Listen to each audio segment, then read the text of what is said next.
I remember the first time I saw a picture of a blue whale, which was in a National Geographic magazine.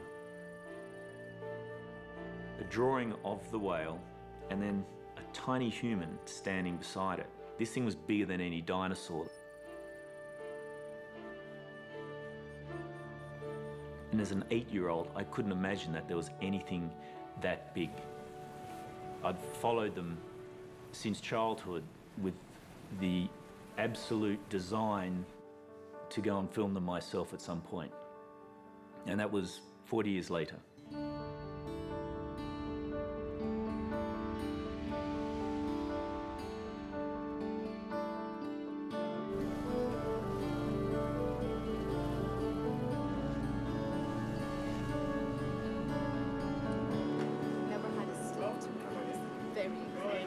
Dr. Lindsay Porter is a cetacean expert, and Ben Fogle is a UK adventurer.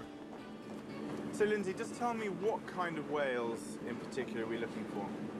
Today we're looking for the blue whale. There are two different types of blue whale we'll see in the area, the true blues and pygmy blues. And how do they differ? Pygmy blues are slightly smaller than true blue whales. Yeah, when you say slightly smaller, what sort of size are we talking about here? 25 metres. Lindsay has such a depth of knowledge that she's my first go-to when I've got a question about a whale. So as the currents and the waves come in, they create this very productive front, and this is why we think the animals, the whales feed here. So when you say productive front, I imagine krill food is being welled up from deep Ben below. Fogle rowed a boat across the Atlantic, and that meant that he had a sense of adventure. He was a risk taker. From the very first day we saw them blowing, we knew they were there, but they were very hard to reach. And flick up, oh no. These animals can do up to 30 kilometres an hour underwater, and they can stay underwater for a half an hour and go in any direction. When we saw them, we'd follow them, try to get near them, wait for them to come up again, and then just never see them again.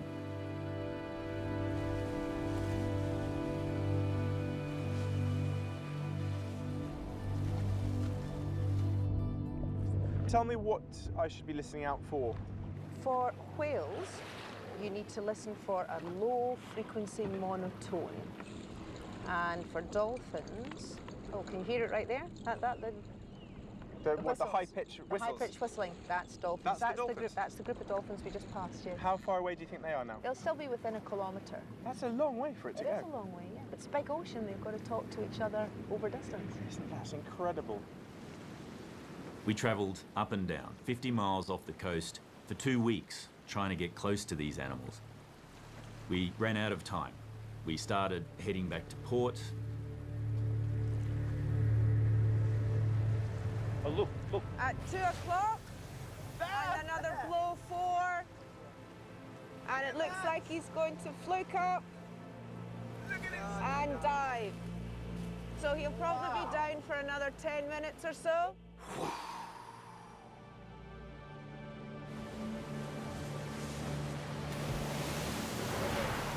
They look like freight trains, like enormous spaceships that just travel effortlessly.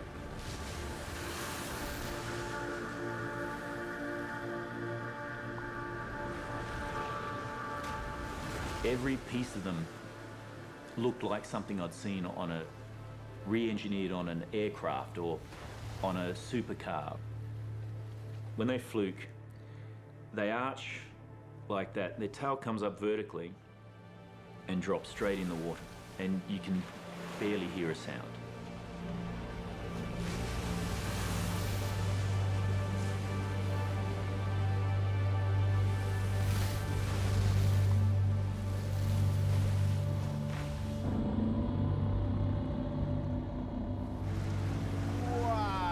Look at that!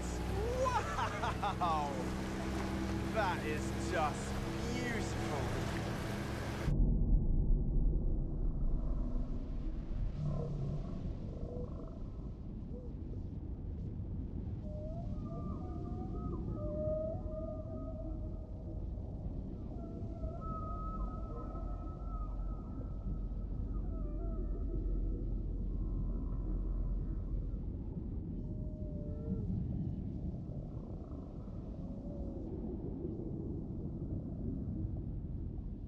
It's the first time that we believe that anyone has ever filmed a juvenile pygmy blue whale underwater.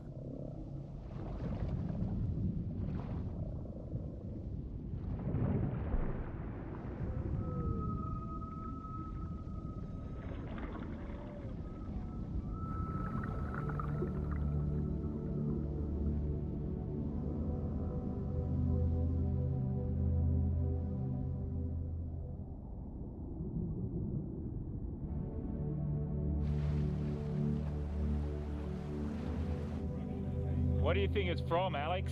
Is it from a ship? We were in the Indian Ocean off the coast of Sri Lanka, where there hasn't been any commercial fishing because of the civil war. The beaches have been closed for up to 30 years. We thought this was a relatively pristine environment.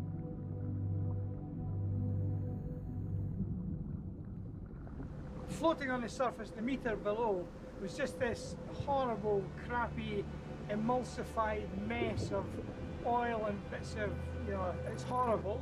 And looking through it, you can see the tendrils of the net hanging down. That was certainly one of the most unpleasant dives I've ever done.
I spent my childhood in the sea. Growing up in Grand Cayman, we didn't have organized sports after school. We didn't even have a TV until I was 13, so the sea was my playground. As a freediver, it was the place where I proved myself to myself by traveling to the absolute edge of myself.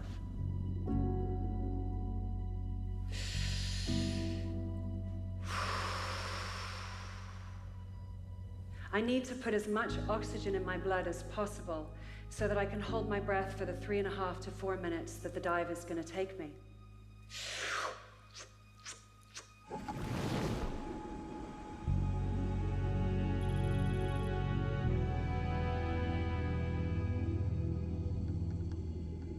"525 feet is beyond the crushing depth of Second World War submarines.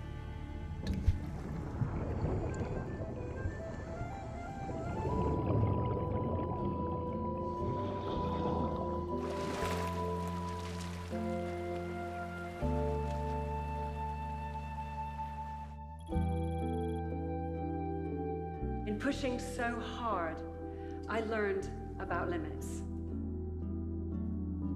I got a fiery redhead and she redefines my limits every day. Finally, for me, it feels like there's a point to this bizarre gift I have of, quote, looking pretty and holding my breath. I have the opportunity to pay the sea back, but I'm learning on my feet. I didn't know that in the last 10 years, we've made more plastic than we did in the century before that.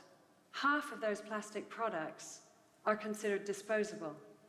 But think about it. How can a disposable product be made of a material that's indestructible? Where does it go?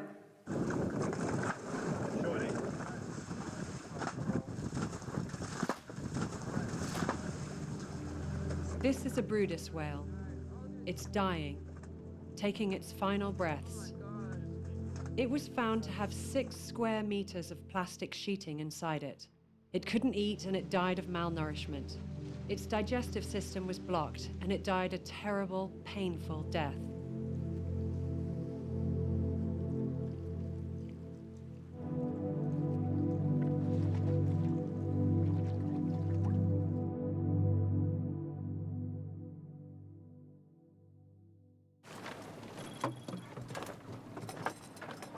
out. It's got a hole in it. This is all some of the rubbish that we found in the floating jetsam and flotsam in the ocean. We'll get Ben to go through it, but there's even a pack of unopened biscuits. And you can see it's been there for some time with the mollusks that are growing off it. There's crabs. There's a crab in there. Look. So quite extraordinary. Another one here. The detritus that's built up in these areas where they don't have the benefit of getting rid of the rubbish. Well, we're about 20 miles offshore. It's been trapped in the river mouths and now it's all been flushed out into the sea. Of course, this is one of the main areas where we're hunting for the blue whales to film, so this is right in their environment.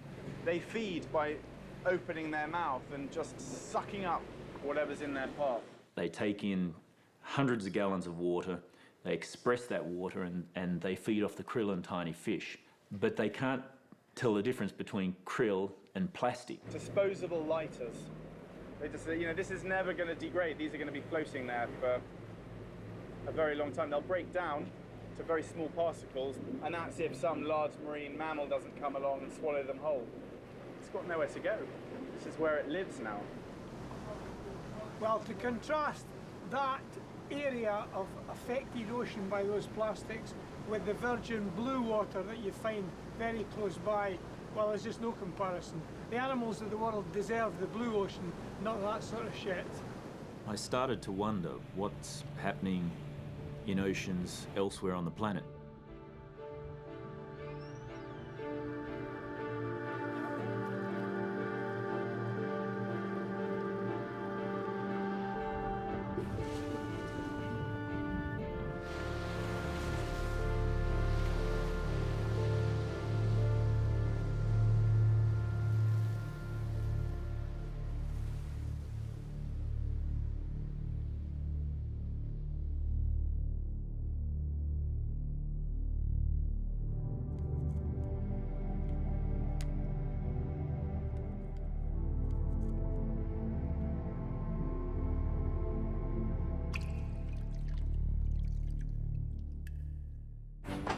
$63 billion gallons of oil are used every year just to supply the US with plastic water bottles.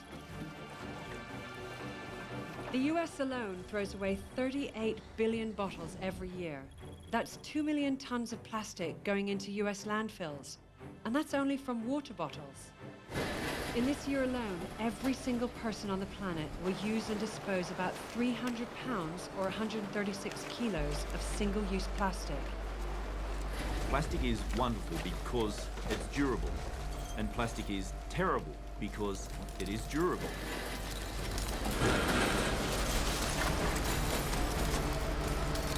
Almost every piece of plastic ever made is still on the planet in some form or another. Plastic production globally this year is expected to be more than 300 million tons.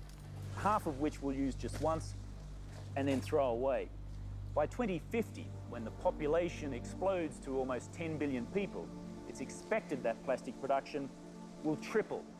The problem with that is that today only a fraction of the plastic that we produce is recycled. The rest ends up in our environment, and it's coating our land and our oceans like a disease.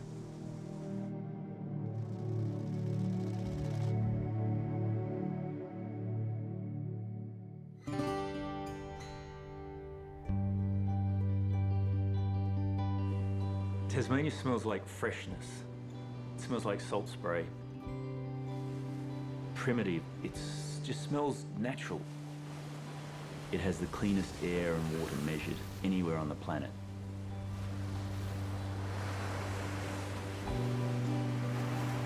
The ocean to me is my church, it's my temple, it's my synagogue, it's my mosque, it's where I feel the most spiritual. It's where I go to work, where I go for my enjoyment, and where I go to think. And it's also the environment that challenges me more than any other environment that I know.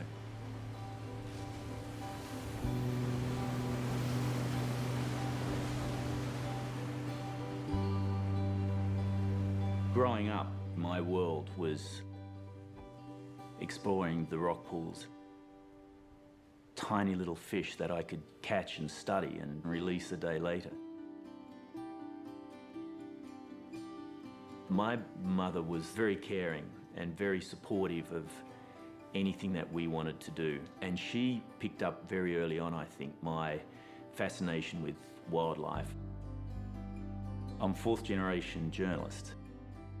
It is believed that he is heading to Moscow. We're on a truck taking rice down to Santa Fe. Okay, it's not live, is it? Hang on, wait.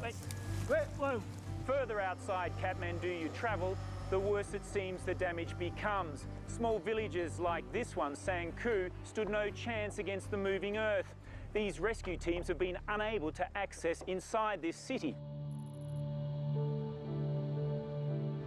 The town that I grew up in was an industrial town. I remember coming out after training from the Surf Lifesaving Club, where I was a member with just stinging red eyes. So when I worked for the newspaper, I wanted to investigate what was causing that. We started doing testing on the water in Emu Bay, and what we found was that there were these heavy amounts of organochlorines, and these contain dioxins, which are cancer-causing agents. I put this to the government of Tasmania, and they admitted for the first time that these dioxins existed and that they were dangerous. Within 10 years, all of those industries had closed, and today the fish are back in the water. The water is blue again, and it's a very beautiful city.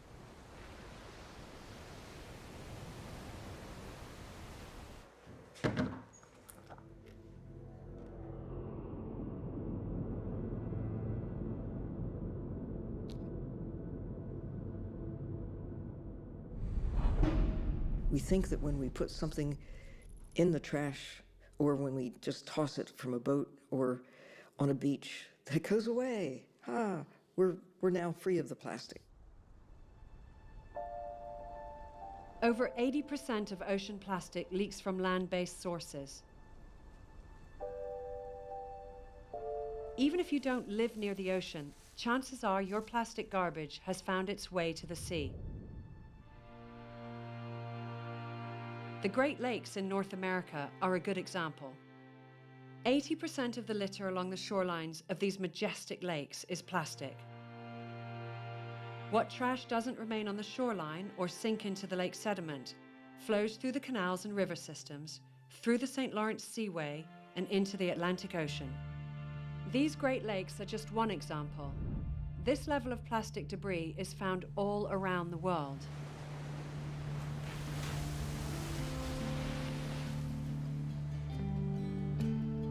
Thousands of years of agriculture and industry have made the Med one of the most polluted bodies of water on the planet. About 8 million tons of plastic is dumped into the world's oceans every year. More than 50% of marine debris, including plastic, sinks to the bottom of the ocean. Ahoy! Hello, Mike. Hey, Popov. We're going more. Good to see you. I met up with filmmaker Mike Degree, a marine biologist and also an experienced submersible pilot.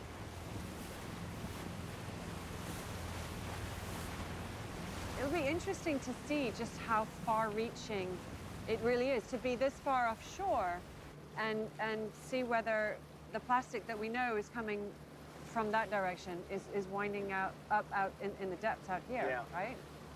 I'm really looking forward to, of course, diving the sub, but diving the sub in the Med, a place that has more fishing impact than most bodies of water on the planet.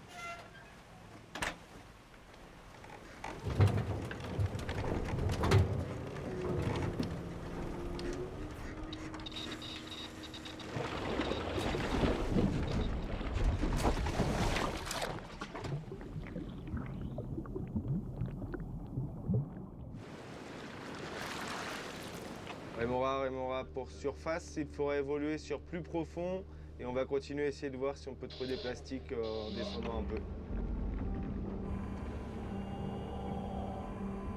Hey Mike, it's Tanya. Can you tell me what you're seeing down there?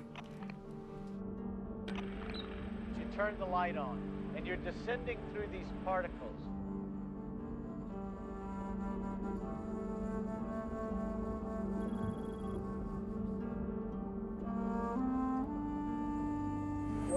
Welcome to the bottom of the ocean, Tanya. I wish you were down here watching this operation. If you weren't hogging the sub, I would be down there. So we're just under 400 meters now. Almost 1,200, about 1,200 feet. And now we're starting to see a plastic bottle, exactly. We're now starting to see more and more plastic, more and more tires and pieces of metal and just absolutely disregard for the bottom, really. It's just junk everywhere.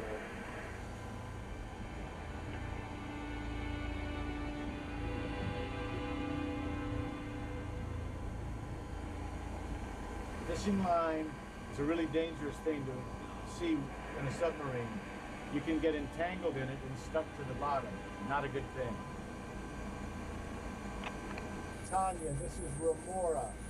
We are right in front of a pretty good sized bundle of plastic. Is there any chance that you can grab some of it with the manipulator? That's exactly what we're going to do.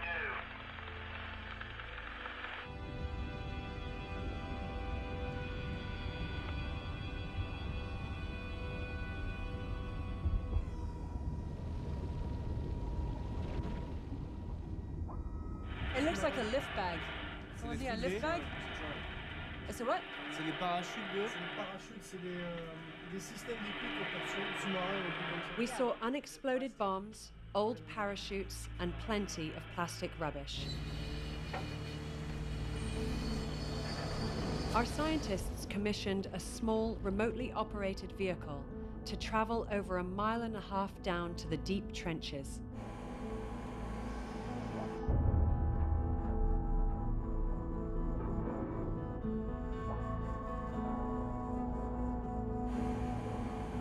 The ROV is coming down, which is kind of cool.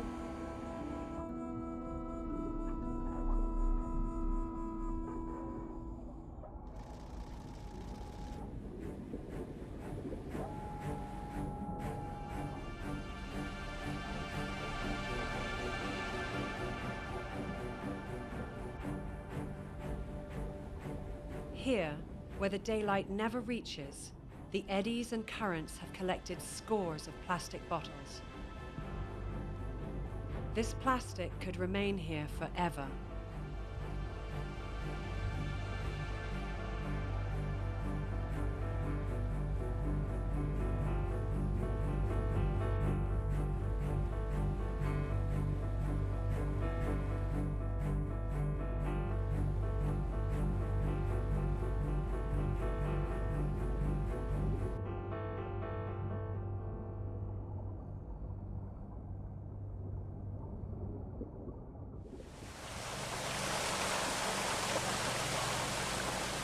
Go down, 350, 375 meters, hit bottom, start moving around and immediately start seeing trash.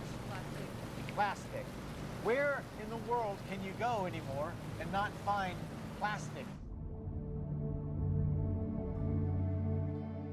Our oceans are driven by 5 major circular currents, or gyres. These are created by the Earth's rotation and the resulting predominant winds. Each continent is affected by these massive systems. They collect waste flowing from our rivers and coastlines, and over time, anything floating within the gyre will eventually move towards the center of the gyre.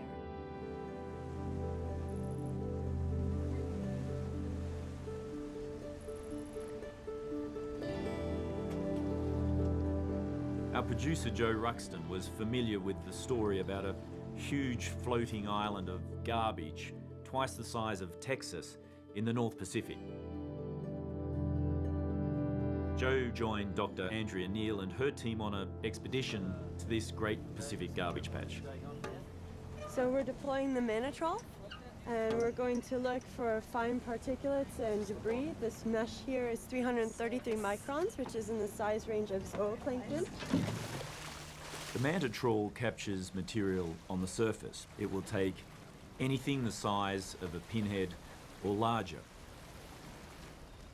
Looking out over the vast expanse of clear, sparkling water, there is no plastic in sight.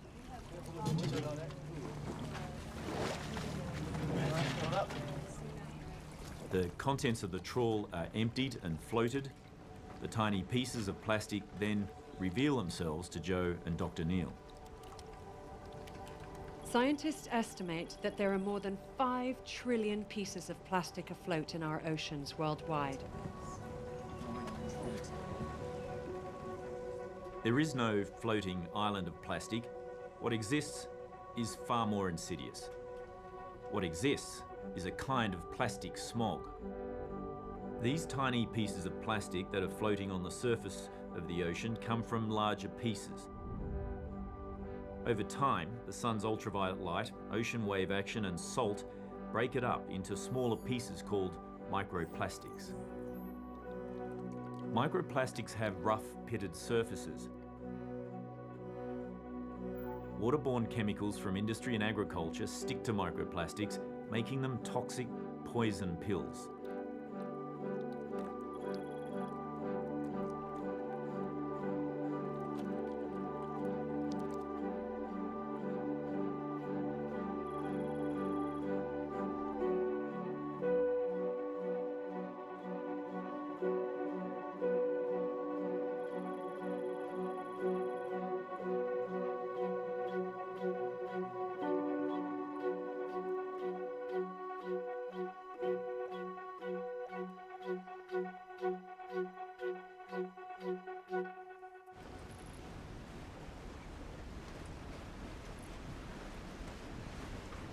There are 5 ocean gyres, and the South Pacific is one of the least studied, next to the Indian Ocean. I've been to 3 of the 5 gyres, so this will be my number 4.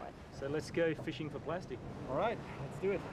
My first study was done in the North Atlantic in 2009. We took a series of 7 samples, and by weight, we then estimated that the North Atlantic had 3,440 metric tons of just microplastics. We're not even including the larger plastics. It seems really heavy. Maybe we caught a coconut. Oh, that's the Wow. Oh, yeah. You can see how well this device works. Yeah. It collects everything. They look like they've just broken off something. Yeah, and they're they're very fragile. tiny. Look at this.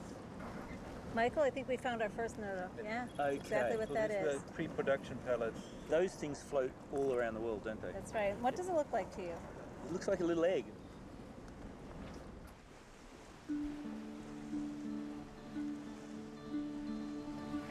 The sea at night is one of my favourite times. It's when the ocean truly comes alive and you can virtually see the food chain in action.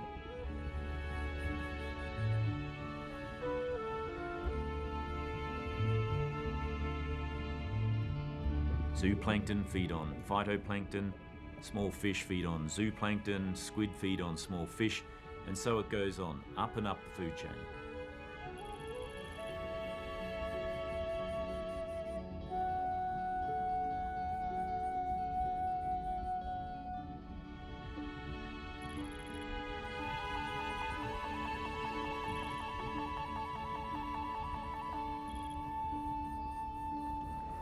There's some ectophids in there. Wow. As well as these ones. Well, should we get them on the table and open them up and have a look and see what's in there? We'll start with this guy. That's something harder here. Oh yeah, what's that?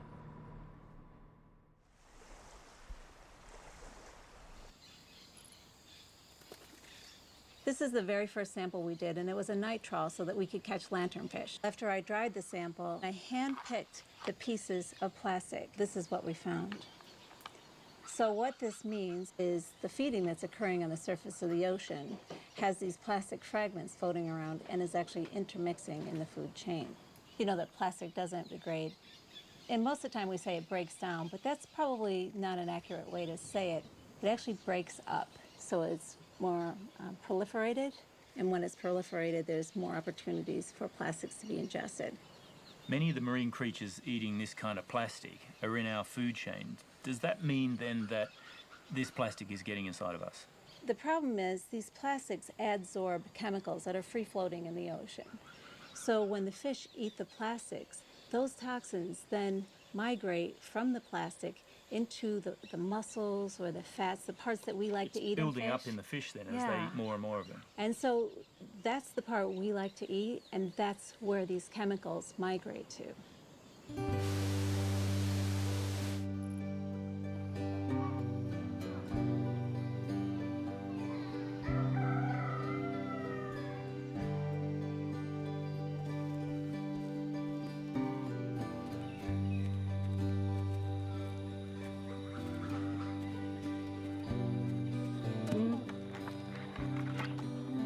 Wow, some little big crab.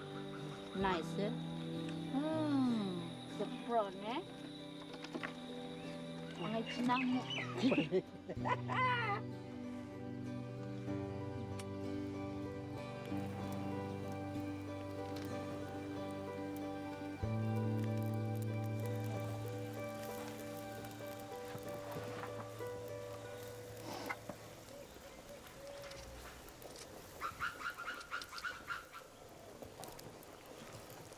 Hello, Rosie.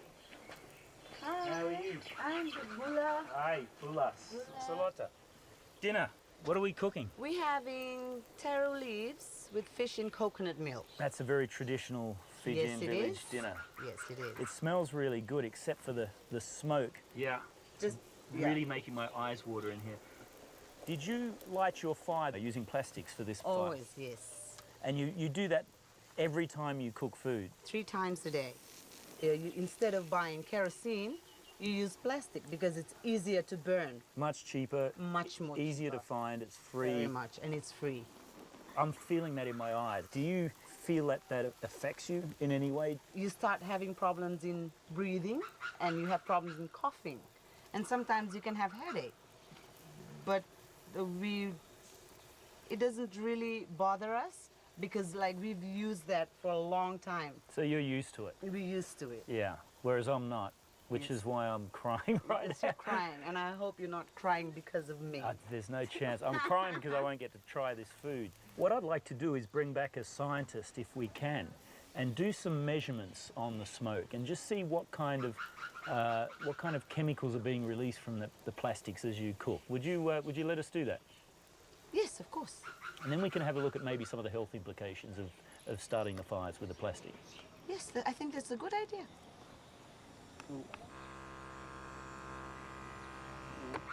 People misuse plastic for a lot of things, but for cooking, I mean, for me, it's kind of very unusual circumstances. And we want to have a baseline study to show what kind of chemicals they're actually breathing in.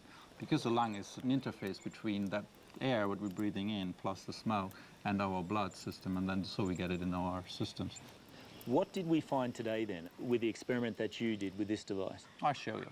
These filters are white when you put them in. So that's brown, almost black. Yeah. This is a mini lung. This could be what they're absorbing into their lungs. Pretty much. This can't be good for your health, can it? What we know specifically from this PAHs and a combination of those is that there are cancer causing. That's one thing. But there are also maybe phthalates in there which are evaporating from plastics, which have a large percentage of this phthalates in there to give the plastic the properties. If you breathe them in, they have hormone-changing properties, so-called endocrine disrupting properties, and a lot of other health effects as well. Professor Sue Jobling is the editor of the recent World Health Organization report on endocrine disruptors. Endocrine disruption is disruption of the normal functioning of the body's hormonal system. They fool the body into thinking that they are hormones, and then they either block or mimic the action or production of hormones. And in doing so, they interfere with very many bodily processes: growth, metabolism, reproduction, and critically early development. The majority of ocean plastic comes from just 6 countries.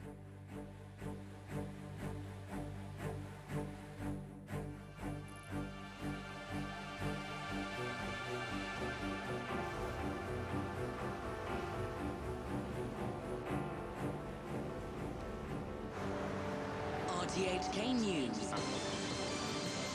Billions of plastic pellets have spilled into Hong Kong's southern waters after several containers fell off a ship when Typhoon Vicente battered Hong Kong. 6 containers full of nurdles, all of them broke up in the storm and disgorged most of their plastic bags into the sea. The vast majority broke open and the contents spilled out.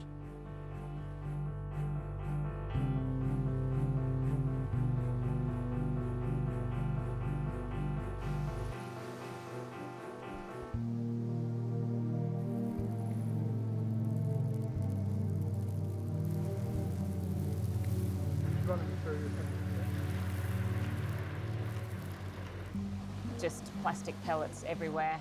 Yeah, it looked like snow on the beach.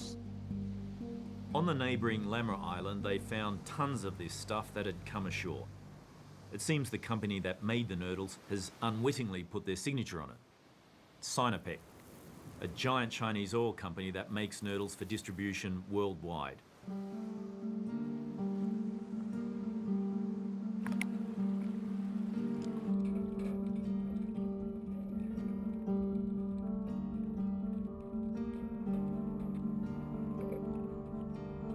Close by are some of the sacks also ripped open. The vast majority of them would have been carried off by the typhoon to disperse their contents far and wide. 4 of the 6 are here. So we got the one on the top here. It's the one we found at Beaufort Island. It's totally destroyed. It's a 40-foot container. We've been told it carries 1,000 sacks. Still one that hasn't been found? Still one out there somewhere. There's 1 million pellets plus in these bags, so every single bag saves thousands of marine species, so every bag counts at this point. Every day, pellets are getting washed out and trying to get that sense of urgency across. We put a call to action out on Facebook. Go to your local beach. This is what you're looking for. These are the bags, these are the pellets. Yeah, we came up with a rapid action plan. Get a quick survey of the coast so we can see the bigger picture. And from that, then we isolated some hotspots. Which beach, Chung Chau Moi Wo, needs more people to help? Beach number 1. I set up the Facebook page, Plastic Disaster Hong Kong, and it went from 80 to 1,000 likes in a few hours. And it became pretty much the one place where all the information was being posted by everybody. And even the government were checking it. Sinopec were checking it. Sinopec sent down people from their head office. They had general managers on the beaches. They have been very responsible. They have been down. We had an emergency meeting about it. They're very concerned and they're offering all the assistance they can. Thanks for helping, guys. There's some more concentrated pellets down the end there. Once you let people know what the problem is, people have their own ideas and can contribute their own ingenuity to help solve the problem. It's the people of Hong Kong realised the severity of the problem and just came out in their masses to help. And that is something that I will never ever forget.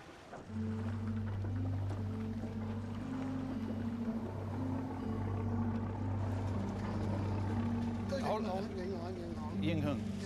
So this is what they found in the fish farm.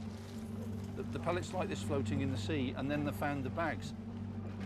We bought 3 fish, we cut them open, and each fish had 5, 6, 7 pellets in it.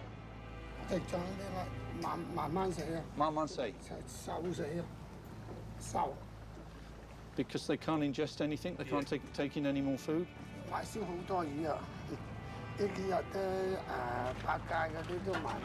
Even the supermarkets won't buy. So it's completely destroyed the local market.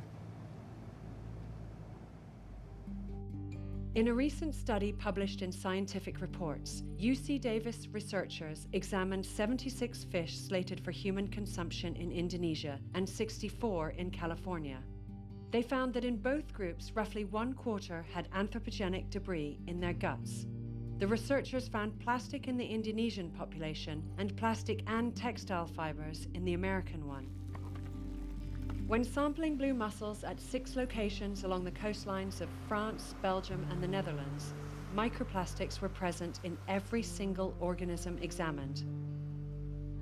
When you eat shellfish, you're often eating the entire animal, so you're more likely to eat plastic.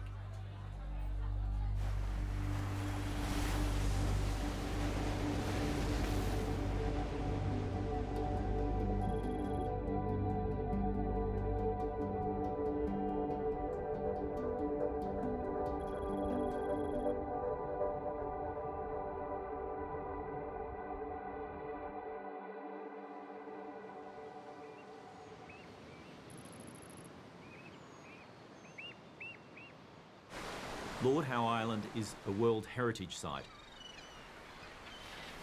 and home to migratory seabirds like the shearwater. Seabirds are incredibly helpful because they act like an army of scientists. They travel thousands of miles across the ocean. They pick up plastic off the surface of the ocean. They bring it back to their rookeries where they feed it to their chicks. And that provides an incredible amount of scientific data in terms of where the plastic comes from, its distribution, and how it breaks up on the ocean surface. Dr. Jennifer Lavers, she'd devoted her life to studying the plight of seabirds.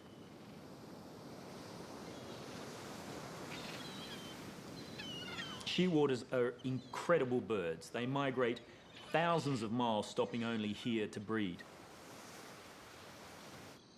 All species of shearwater nest in the earth. Their parents return from their distant ocean feeding grounds by night to feed their chicks in their burrows. After 70 to 90 days, the chicks venture above ground for the first time. They stretch their wings and begin developing their flight muscles.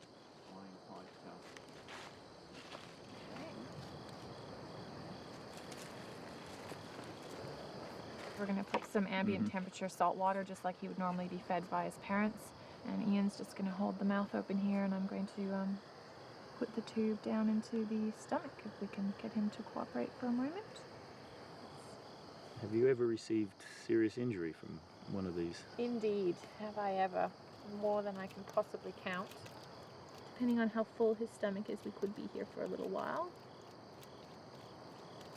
Nope, still nothing. Still nothing. There we go.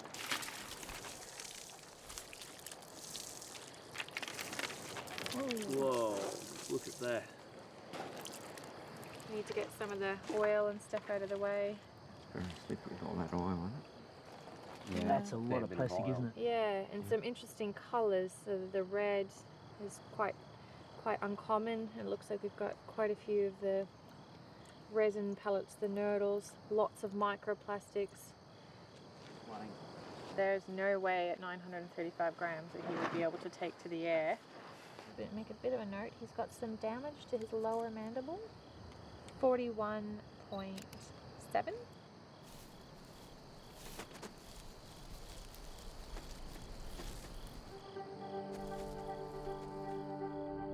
Garbage thrown away in the United States can make its way to Antarctica.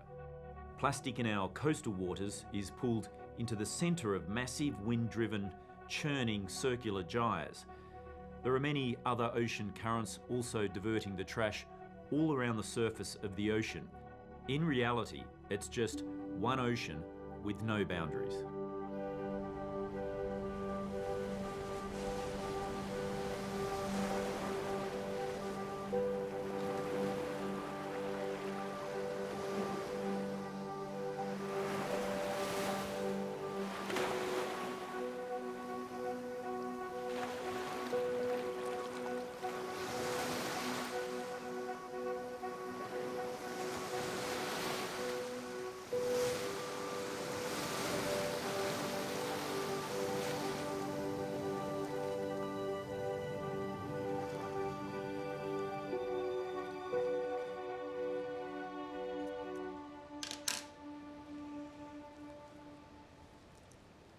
Yeah, the stomach is very, very full, and if we look here, there's some very dark pieces, some very light white pieces, and if you see, you know, as I push on this, it's absolutely rigid, completely full of plastic all the way up.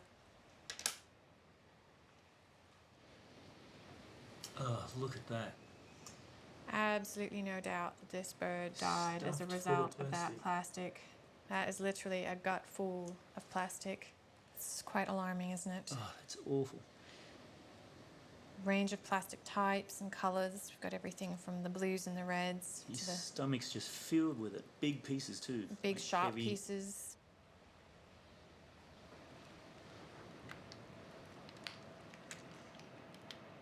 Oh wow, look at the size of that big black piece.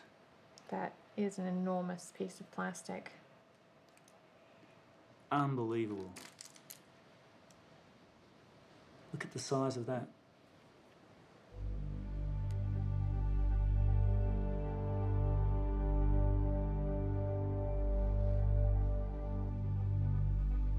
Jen, I counted 234 pieces of plastic out of that one bird.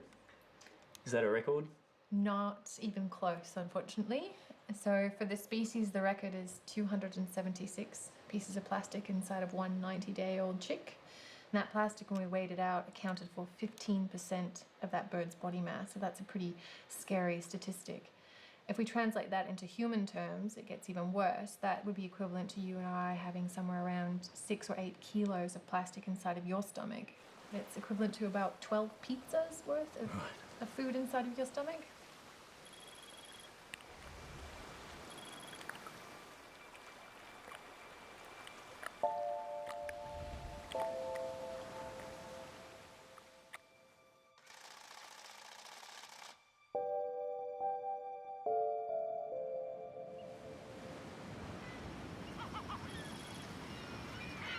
Midway Island is miles away from any coastline, but it has one of the biggest populations of Leeson albatross in the world.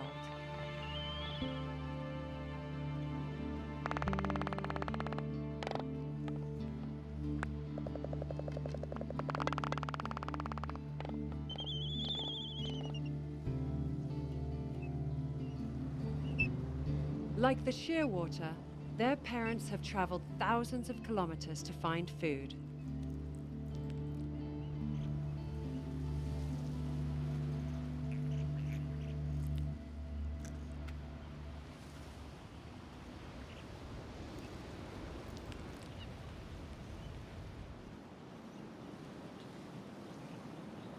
It's quite a bit of plastic for just one little bird. The parents were trying to do the right thing. There's a lot of squid beaks in here, and this purple colour is evidence of the squid ink. It's just a shame that every now and then they got it wrong and got it wrong in a bad way.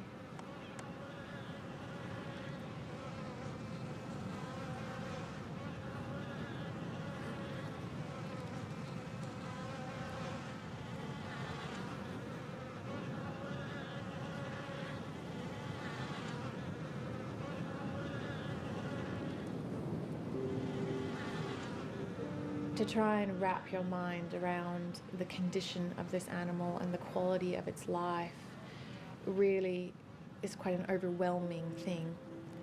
I do have some pretty rough days, have to go home and really wrap my mind around where do we go from here. All week we've been cutting up birds, and this is without a doubt the absolute worst one that I've come across. That is an incredible amount of plastic.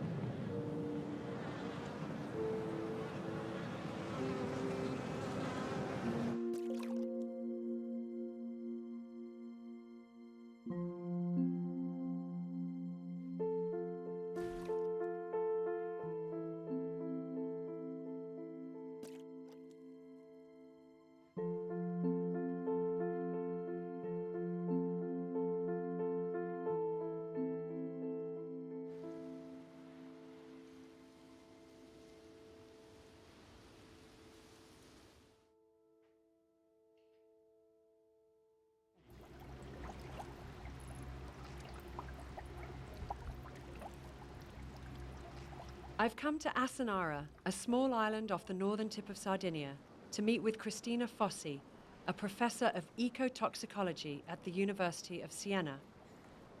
The Turtle Rescue Center here has just received a loggerhead turtle. The animals come from Corsica, so from France, and they have identified the animals because they have problem of floating. So it was floating in a very unusual way, and then they have discovered that the causes is the presence of a large amount of plastic in the stomach. These plastics? This plastic, they produce gas and then the animal are not more able to go down, to die. Does he have to perform a surgery to remove this? No, he used very simple stuff.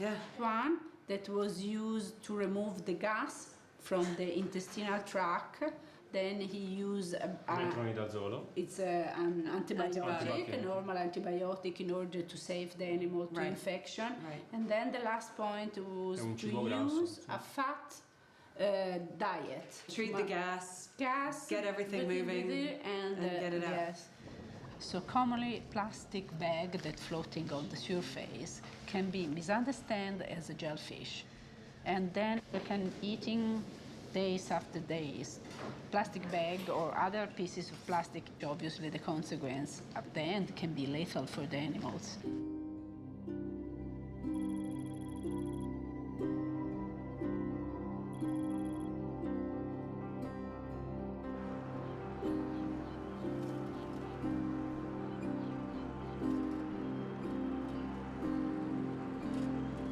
Christina's name is well recognized around the world for her stand against the killing of whales and dolphins. We use the approach of the skin biopsy in order to identify the level of chemicals and the toxicological effect on these wild animals.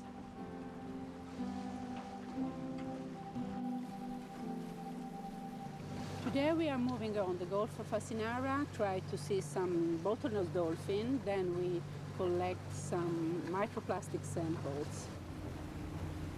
An increasing number of dolphins and turtles in the Mediterranean are turning up dead. Christina's focus is to get to the bottom of this mystery. And she has a very unusual way of getting the information she needs. Eccoli là, eccoli là. Guardate la freccia, non si va a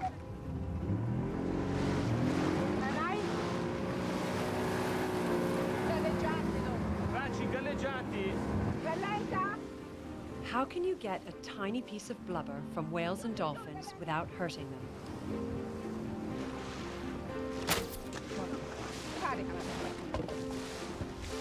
Delfini, avvistate delfini. The dart bounces off, taking a small piece of flesh with it, which the scientists use to conduct their research. It is very difficult.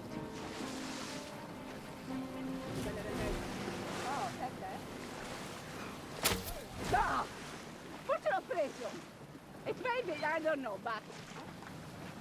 So we can start to process the biopsy that was collected with the darts. The species is bottlenose dolphins.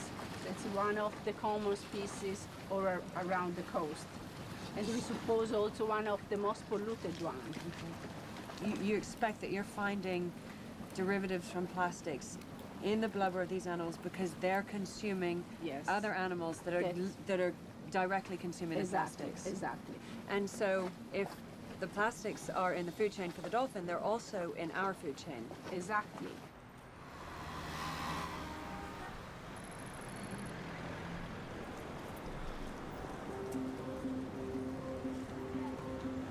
We have already very interesting results, but I would like to invite you in the lab. When animals eat plastic, they're also consuming the toxins attached to the plastic. Toxins pass into the bloodstream. There, they bioaccumulate in the fatty tissue and around the vital organs.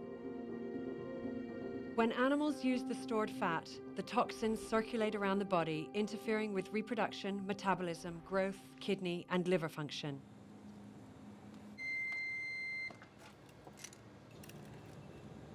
As we have seen this day, there is a clear evidence that plankton species and fin whale, for example, have a very high level of phthalate that we consider one of the plastic derivatives. But that data can represent a real warning signal of exposure to the Mediterranean environment, including human, in a real toxicological risk.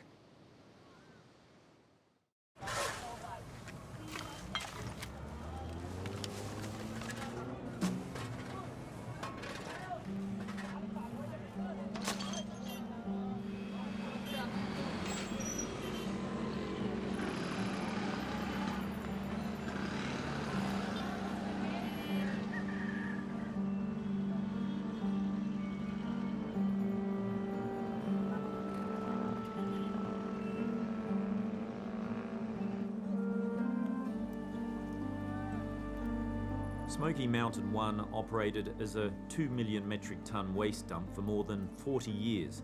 It closed in 1995. This garbage tip contains so much methane, which was produced by the garbage within it, that when it reaches a certain temperature, it catches fire. That creates this smoke that comes out of the top of the pile and filters over the city of Manila. So sweet potatoes, corn, sugarcane, all growing on 40 years of garbage. Yeah. You worked here as a 12-year-old. Yeah. To earn money, to support my family needs. And what would you collect up here? Recyclable, yeah, like bottles, cans, and plastics. This local chap here is still harvesting the plastic that's in the Yeah, ground. more plastic. It's just everywhere. What's the most common disease here? Pulmonary. Pulmonary, Yeah. such as tuberculosis? Yeah. Yes. Emphysema? Emphysema, yes. My father died at emphysema.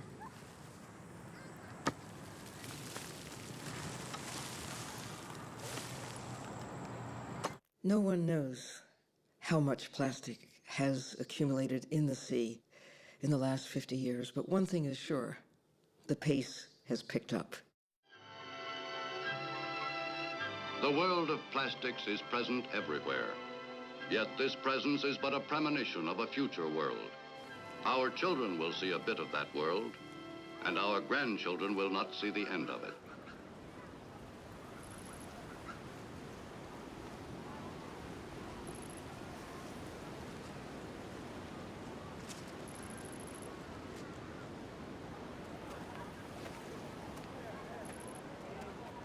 The smell is almost indescribable. It's kind of like a cross between sewage and oil, and it's everywhere.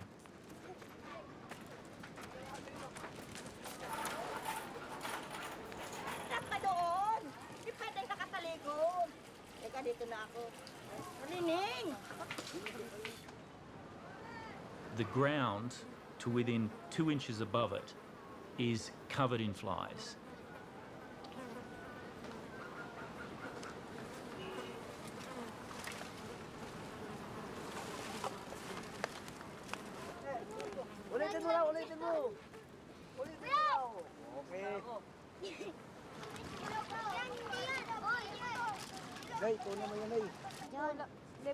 I could see a child flying a kite. You could see the kite was made from a plastic bag, and he'd fashioned this himself and used straws as the mainframe for the kite. If you got behind him and looked towards the sky, he could have been any child anywhere in the world.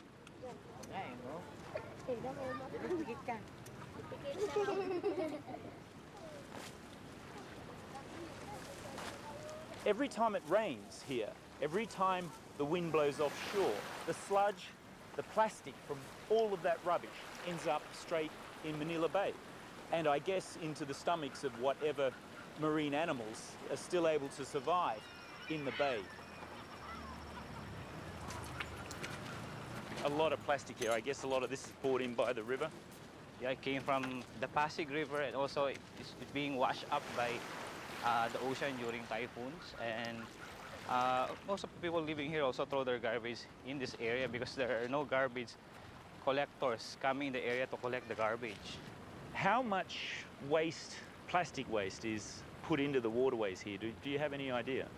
Around 1,500 tons daily. 1,500 tons every day? Yes.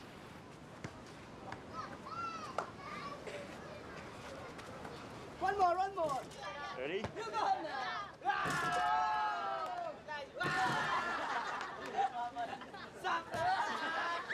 1, 2, 3, 4.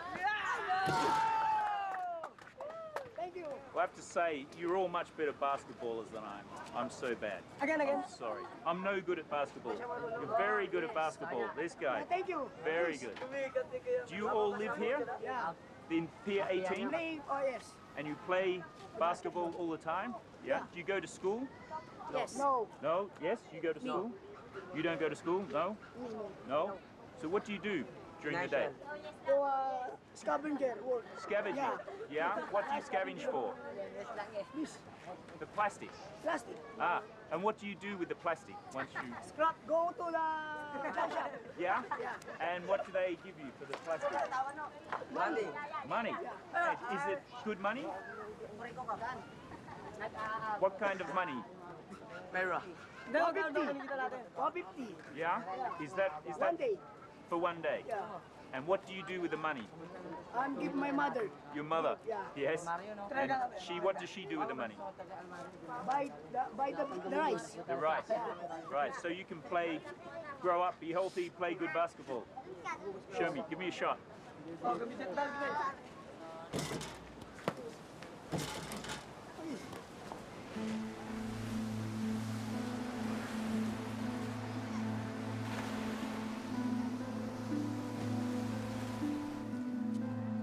Most of the waste created by the individuals within each of these villages, towns and cities generally ends up on the streets or in their canals. It's easy to understand how these sorts of places become delivery systems for plastic into our oceans.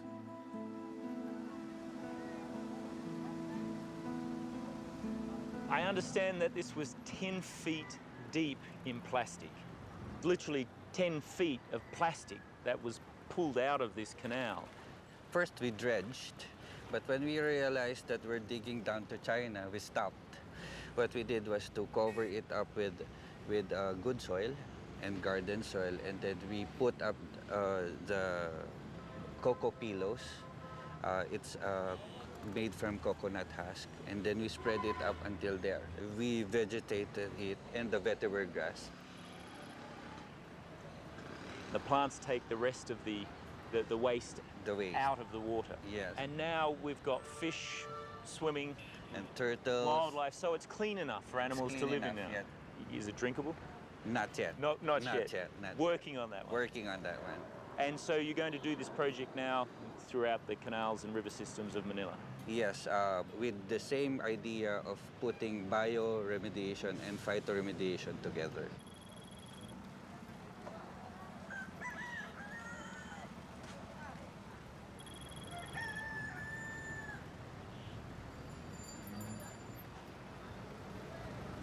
Do you think that will solve the plastic pollution problem here?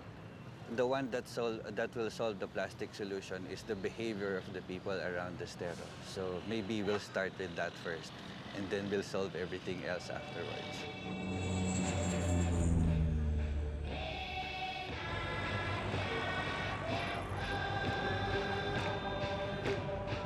I'm off to visit the tiny isolated coral atoll of Tuvalu in the South Pacific near Fiji. As a mother, I care deeply about the effects of plastic on our health.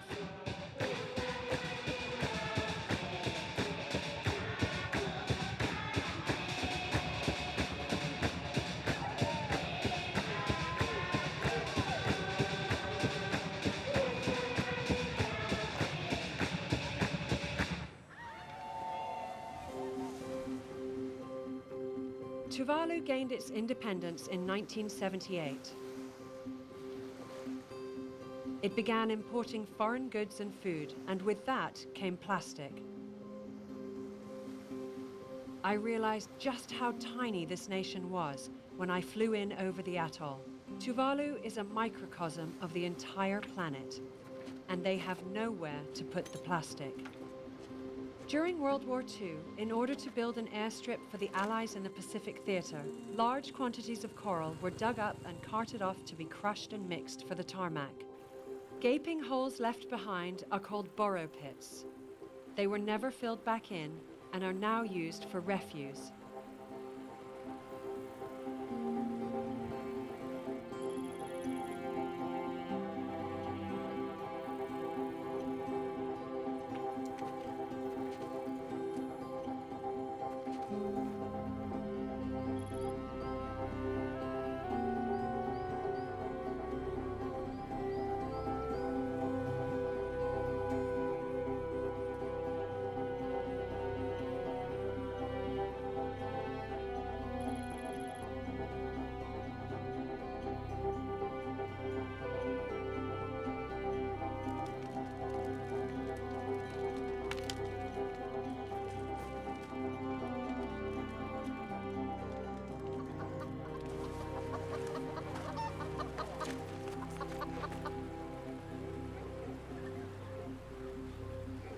How long have you lived in this barrow pit?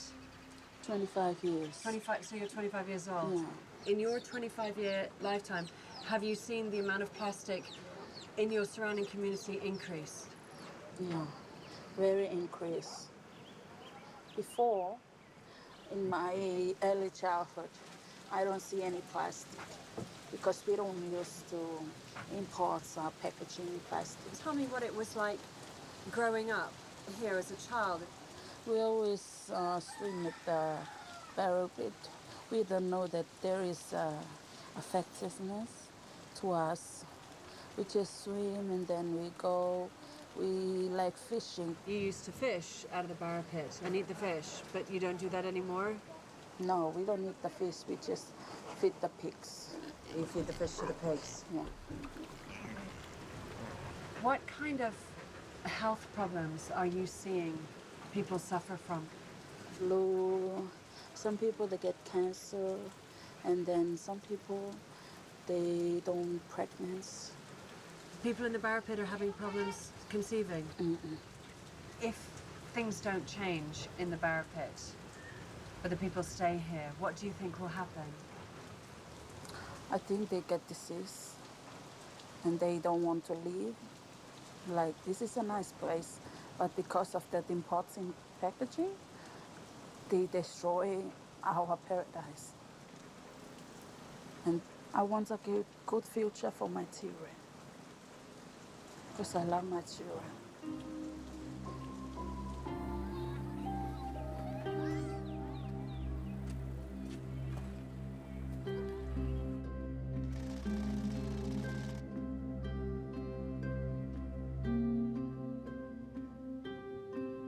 How does a US Navy aircraft carrier handle its waste? With about 4,500 sailors on board, just shy of half the population of Tuvalu, the amount of waste generated every day is enormous. The US Navy is looking for a way to deal with shipboard waste without having to go into port. The belly of the latest aircraft carrier will be fitted with a gleaming maze of steel pipes to devour the ship's waste. Pyrogenesis of Montreal was contracted by the US Navy to develop a green technology capable of processing the waste generated by these sailors. At the heart of this technology is a plasma torch that changes the molecular structure of whatever is put into it, transforming it back to its core elements. Better still, it has no detrimental effect on the environment, it runs off its own energy, and is affordable. If they could shrink the plant into the size of something that you can put into a shipping container, take to small islands like Tuvalu, set it up so that you can put in all of the rubbish that's existing on the island and have it turn into inert or non-toxic substances, that's going to go a long way to help solving the problems that exist on islands in the Pacific.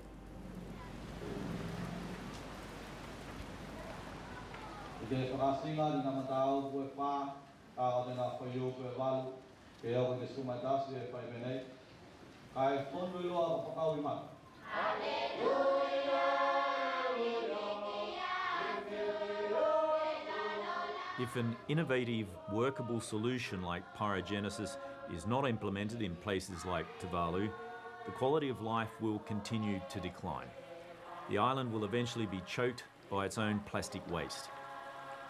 Combined with the rising sea level caused by climate change, Tuvalu's habitability is under serious threat.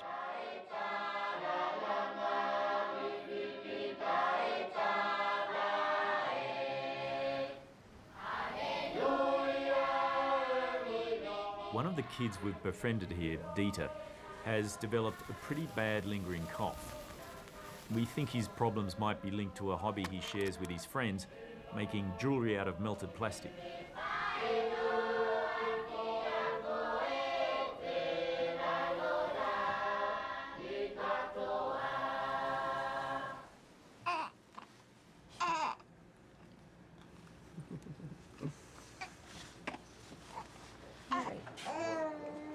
Tanya is extremely protective of her children, so she's incredibly engaged in their well-being, particularly where she has control, and she has control over her environment. This is Charlie, huh? Surprised he wasn't born with A face mask. Yeah, right. And a nose clip. And a nose clip. It wasn't easy for me to conceive. I'm an older mum. I worked really hard for this. All the time trying to conceive, being really clean in my body. Went through my entire pregnancy without taking so much as a Tylenol. Throw the line in there, Tills. This is actually catfish corner. My kids make me really passionate about the subject. Annoyingly passionate. You know, ask my husband. He'll roll his eyes. He goes from this guy who is washing Ziploc bags, and I just think, oh, I'm winning. My husband is washing Ziploc bags. I see them drying in the sink, and I'm like, yes.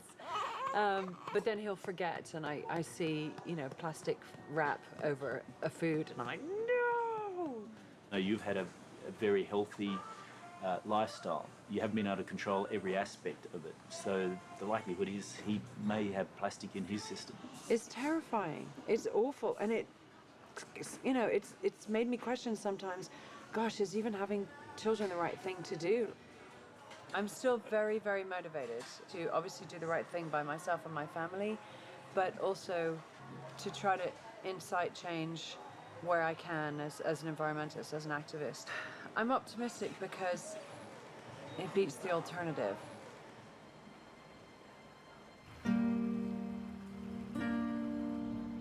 Austin is a very cool city that's environmentally aware. It was the first city in Texas to ban the plastic bag.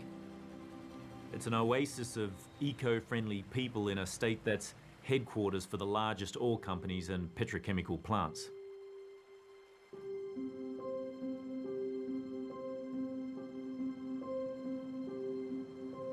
Plastipure is where we formulate and test plastics for their physical characteristics. On the Certichem side, where we are here, we test plastics and other substances as well as individual chemicals to see if they have estrogenic activity. A lot of plastics, perhaps the great majority, probably, release chemicals that have estrogenic activity. Estrogenic activity, or EA, happens when a chemical like BPA or phthalate leaches from plastic and enters the body, where it mimics the hormone estrogen. 92.6% of Americans aged 6 and older have detectable levels of BPA in their bodies. The levels in children between 6 and 11 years of age are twice as high as those in older Americans. Are all of those chemicals not regulated? No, the FDA at present does not have any regulations for how many chemicals and what levels of chemicals having estrogenic activity can be released from plastics or from cosmetics or papers or silicones. So how is the general public protected from that kind of thing? They aren't. They aren't. From baby bottles to sippy cups to food can liners to water bottles hydrating the youngest athletes, consumers have been exposed to a root chemical called bisphenol A, or BPA, an artificial sex hormone used as a core building block in close to 7 billion pounds of plastic on the market today because of its strength and resiliency. This isn't a weak contaminant. This is a powerful contaminant, and it's striking right at the core of American public health. When something says that it's BPA free, is that something I can trust? Over 90% of all plastics that don't have BPA, nonetheless, release chemicals having estrogenic activity. So BPA is not the only bad guy that we need to be looking out for? BPA is only one bad guy. It's like saying, I've caught Al Capone. Yeah. I've just handled the criminal problem in the United States.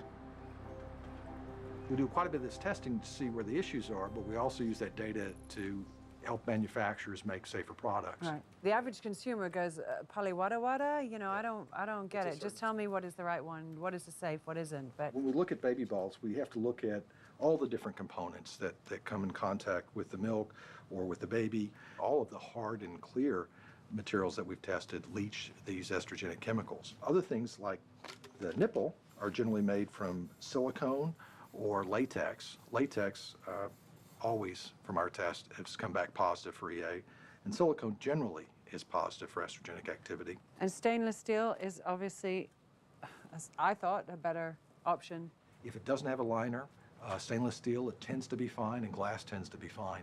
But colorants tend to leach a lot of chemicals, so we try to stay away from colorants when we can. Right. When we can't, white and black tend to be the least. Okay. And we've started using a lot more foil in our house rather than this stuff. Foil is a better option. Okay. We use foil in the lab because foil doesn't leach these chemicals. And this, I know, styrofoam. It's a personal pet peeve of mine.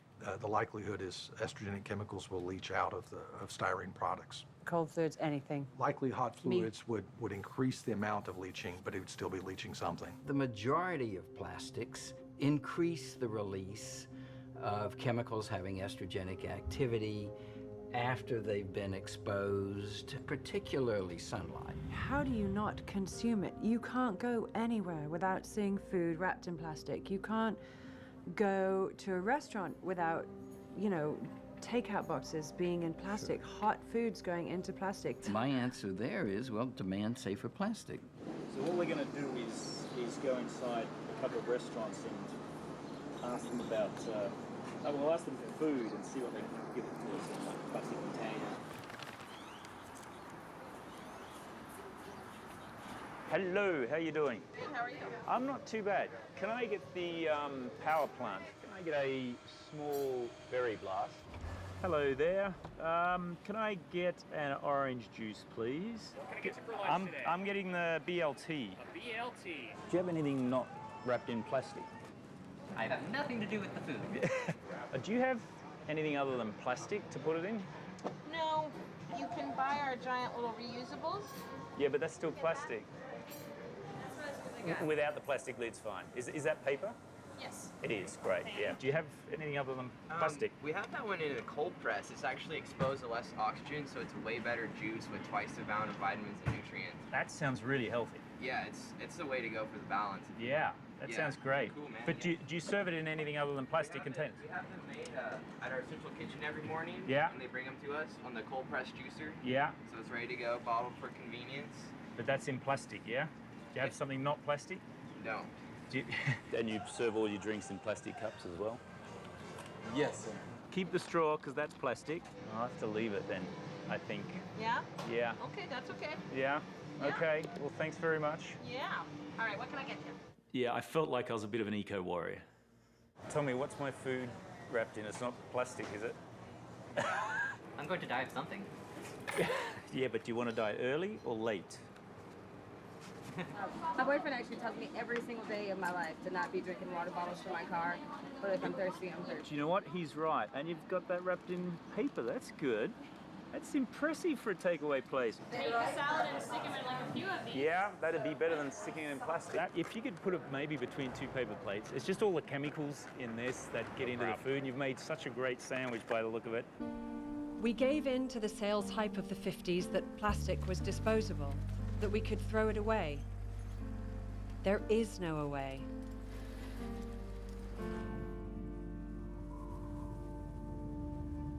It's so very hard as a parent, as a mum, as a woman, to feel like you can do the best thing, that you can do the right thing anymore. Every day, we're contributing potentially to a dreadful health problem later on down the line.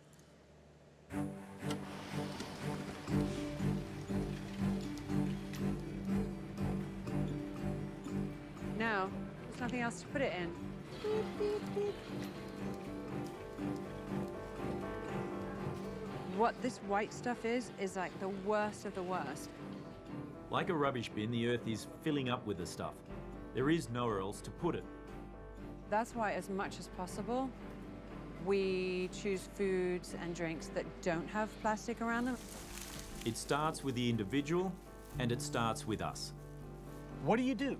You can't possibly filter out these tiny particles from the entire ocean. You can't filter the entire ocean. In fact, so much plastic is in the ocean now in a form that we really can't get to it, that I feel the emphasis needs to immediately shift toward stop putting it in.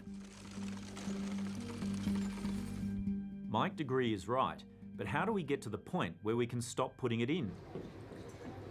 Hi there. Speak to the man. That's me. I noticed when I came in here and ordered my sandwich and my drink, they both came in plastic containers. Our cups are 100% plant-based, so they can be composted. You're one of the first places in Austin that I've come to that has an alternative. Is that right? Best alternative option That's perfect. I appreciate it. At least you've got an alternative. Exactly. Thank you very much. Appreciate it. Great weekend. You too. Find me some gala apples that are not in plastic. Demand that your supermarket deliver your food products in paper or just as they come. They don't need to be wrapped in plastic. And if they are, take the plastic off and leave it with them. And say, you dispose of it and dispose of it properly. Because once it becomes their problem, you'll find that they will do something about it.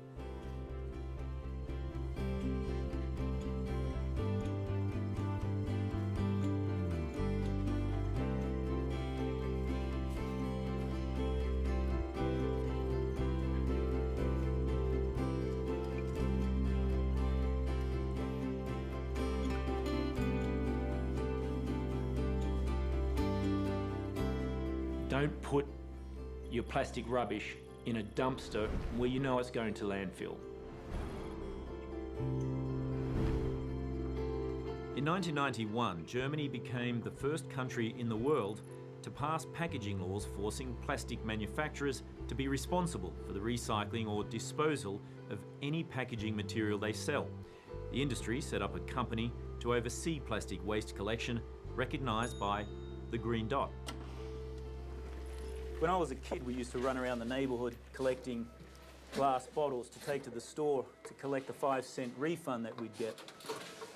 Plastic packaging pretty much killed the bottle deposit system, but here in Germany, they've reinstated it. You can take your plastic bottles to almost any supermarket and put them in this machine, and what it does is it reads a barcode which tells the machine the kind of plastic that it is, that it's recyclable, and which retailer it comes from. So the consumer gets a 25-cent deposit off every bottle. The retailer gets the plastic, which they can sell to recyclers for a lucrative amount of money. And on the streets of Germany, you very rarely see these things anymore because everybody recycles them.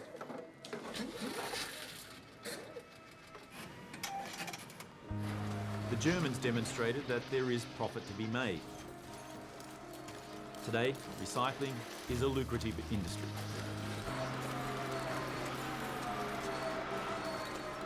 Pressure your government. Tell them that you do not accept that plastic should be in the environment. The manufacturers of plastic have their own lobby groups, and they'll lobby the government to get the best possible deal for them to get their products into the marketplace for the least cost, and the least cost means that they don't have to be responsible for it.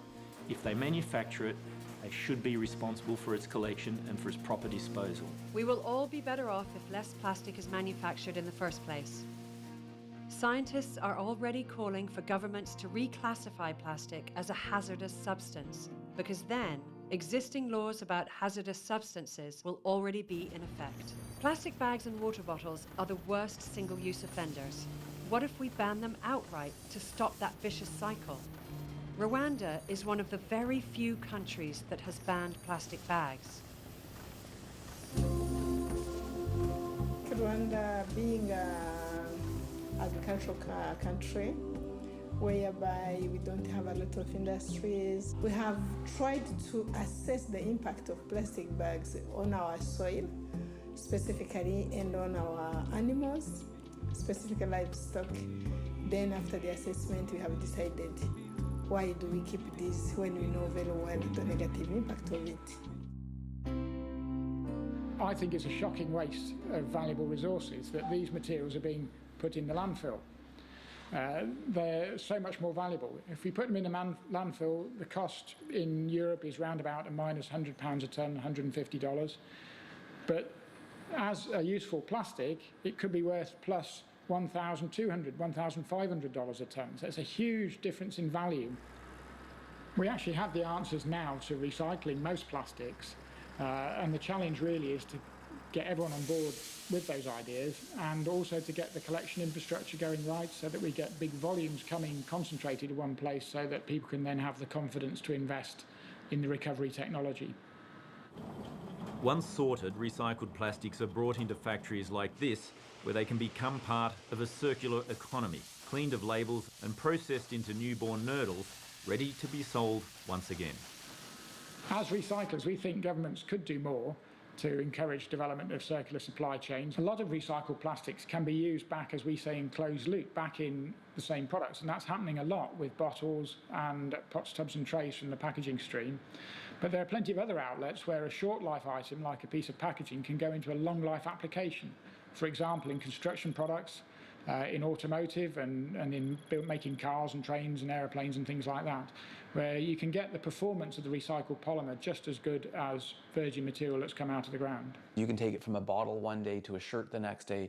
From that shirt, then it can become a component in a vehicle. It can become something that's sent to space. Through the plastic bank, we make plastic waste a currency so that people in developing countries can earn an income while preventing plastic from entering the ocean. David Katz and Sean Frankson founded the Plastic Bank. They established a social plastic recycling system in Haiti that exchanges plastic for solar cell phone charging, sustainable cook stoves and cash. It's like a fair trade plastic, where it's ethically sourced and it's an above market rate income that they earn. The people in need can go and collect the plastic and create a microeconomy around recycling, and this is something that we can scale anywhere in the world. This is a self-sustaining social enterprise. All of the plastic collected through the plastic bank goes through the recycling process and is sold as social plastic to be used in manufacturing by values-aligned brands, or it can be used to 3D print. They're using it instead of virgin plastics. If you're choosing between two products and one's made of social plastic and one's not, you're really choosing between, do I help the planet or do I hurt the planet? Social plastic is really our way that we can create an organic global infrastructure. New technology means that waste can now be converted into energy. In Europe alone, there are 15 million tons of end-of-life plastic going into landfill every year. Sinar, a waste-to-fuel company, designed a machine that turns end-of-life plastic, like candy wrappers and snack packets, which aren't usually recyclable, into diesel. Using a heating process called pyrolysis, it turns an environmental problem into a valuable commodity. Each machine can process about 20 tons of plastic daily, making about 18,000 litres of diesel, or the equivalent of 113 barrels of oil a day.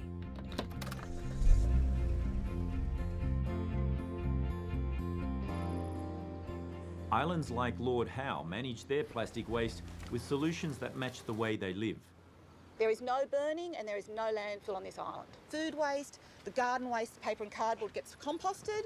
All the recyclables are baled and sent back to the mainland, and currently the island's diverting 85% of all their waste from landfill. This is the recycling sorting facility. We can separate, we can bale everything. You can galvanise a community to do amazing things.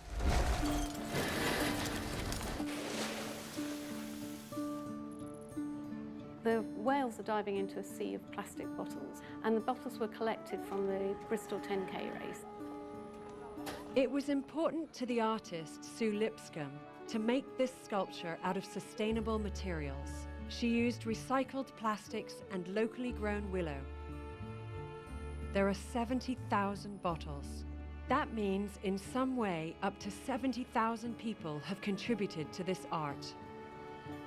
I kick off by telling the kids something about whales, and the reaction is just fantastic. They love hearing about how big they are. They really get it. They ask you all sorts of perceptive questions that an adult might not think about, and I really just love the enthusiasm of the pupils. Wouldn't it be great if politicians 40 years down the line still had that same enthusiasm that school children show when they come here? Wouldn't the world be a different place?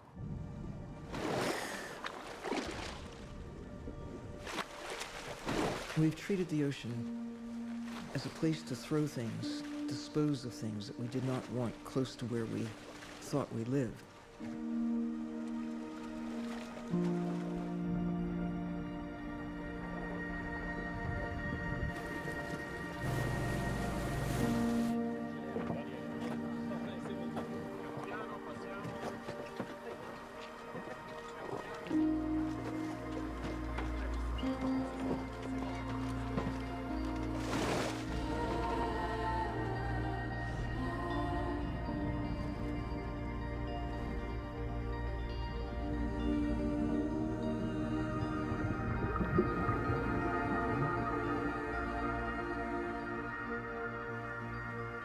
In 2015, natural history broadcaster Sir David Attenborough met with President Barack Obama.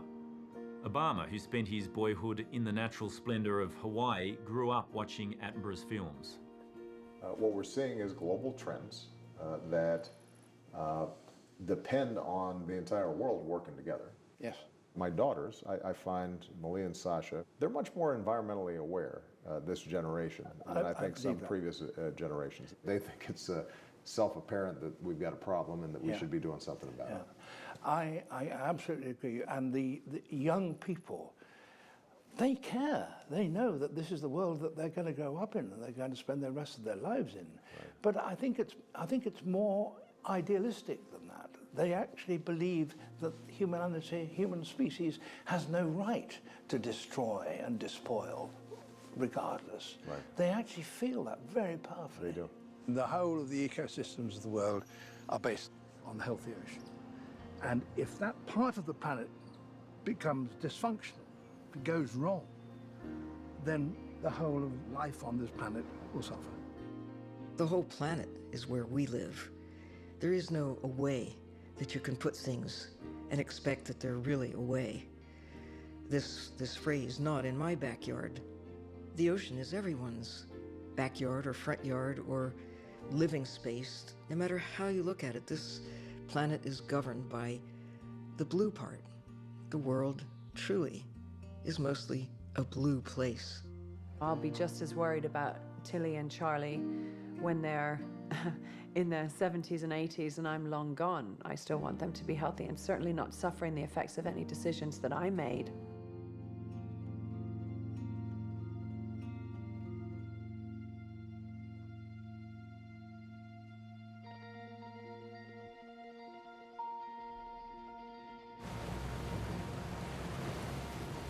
I want to go back to where it all started.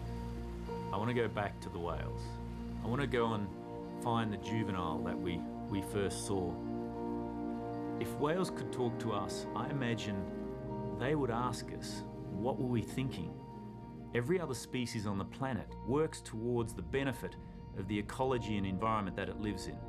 But us humans, we just seem like passengers on this earth.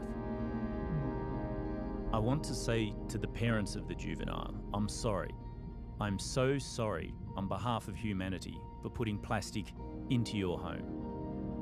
And I want to say, we'll share this story because from knowing comes caring, and from caring comes change.